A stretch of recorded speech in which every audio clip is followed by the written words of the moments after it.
دغه قطر کې کومه غونډه ناسه ده مونږ ډېر تر خوشاله یو چې باید مونږ د امارات په رسمیت وپېژندل سي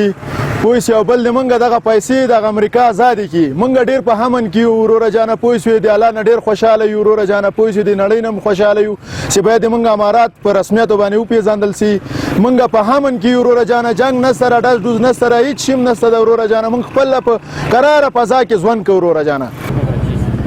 موږ له بین الملل او د قطر کې چې راتلونکې غونډه دایریږي له دې نه غوښتنه دا ده چې د افغانستان کنګل شوي پیسې ازادې کړي او د طالبانو دولت په رسمیت سره وپېژندل شي ځکه چې طالبانو دولت هم شموله ده مخکې به جنګونه ول نښتې به وي په ورځ کې لسګونو په سلګونو کسان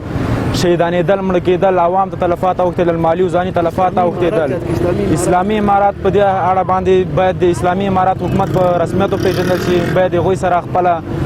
همکاري وسی باید د کنګل شوي پیسې د افغانستان لپاره آزاد شي په خیر دی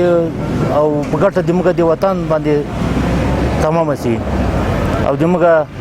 حکومت په رسمیت وپېژندل شي د موږ کاروبار آزاد شي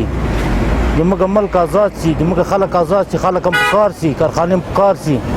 خلک هم ډېر بېوزله دي موږ د سازمان ملل نه دا غوښتنه ده چې د موږ حکومت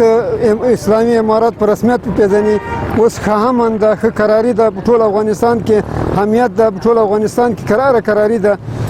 خو که د موږ سره د افغانستان له ولس سره ښه کوي باید د حکومت په رسمیت وپېژني نو باقي مانده چې هغه امریکا د موږ پیسې کنګل کړي دي هغه باید آزاد کړي چې د افغان ولس ستونزې پې حل شي افغان ولس ډېر کړېدلی ده ډېر بیچاره مظلوم ولس ده